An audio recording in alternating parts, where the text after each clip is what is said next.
خداوند کے زندہ اور پاک کلام میں سے سیموئیل کی دوسری کتاب اس کا 10واں باب۔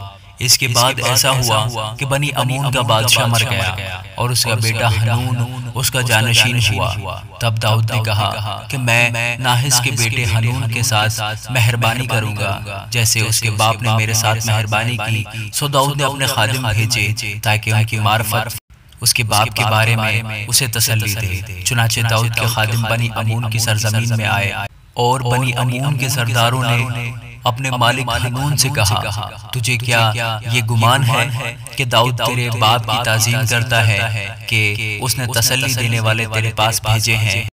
کیا داؤد نے اپنے خادم تیرے پاس اس لیے نہیں بھیجے ہیں کہ شہر کا حال دریافت کر کے اور اس کا بھید لے کر وہ اس کو غارت کرے؟ تب حنون نے داؤد کے خادموں کو پکڑ کر ان کی آدھی آدھی داڑھی منڈوائی اور ان کی پوشاک بیچ سے سرین تک کٹوا کر ان کو رخصت کر دیا۔ جب داؤد کو خبر پہنچی تو اس نے ان سے ملنے کو لوگ بھیجے، اس لیے کہ یہ آدمی نہایت شرمندہ تھے۔ سو بادشاہ نے فرمایا کہ جب تک تمہاری داڑھی نہ بڑھے یریحو میں رہو، اس کے بعد چلے آنا۔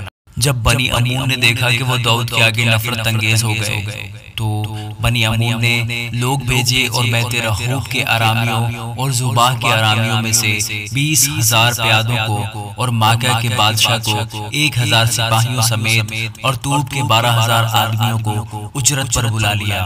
اور داؤد نے یہ سن کر یوآب اور بہادروں کے سارے لشکر کو بھیجا۔ تب بنی امون نکلے اور انہوں نے پھاٹک کے پاس ہی لڑائی کے لیے صف باندھی، اور زوباہ اور رہوب کے آرامی اور طوب اور ماکہ کے لوگ میدان میں الگ تھے۔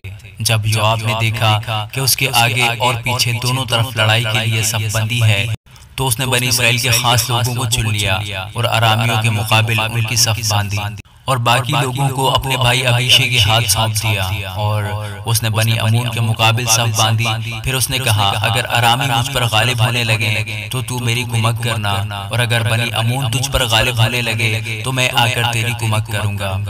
سو خوب حوصلہ رکھ اور ہم سب اپنی قوم اور اپنے خدا کے شہروں کی خاطر مردانگی کریں، اور خداوند جو بہتر جانے سو کرے۔ پس یوآب اور وہ لوگ جو اس کے ساتھ تھے آرامیوں پر حملہ کرنے کو آگے بڑھے اور وہ اس کے آگے سے بھاگے۔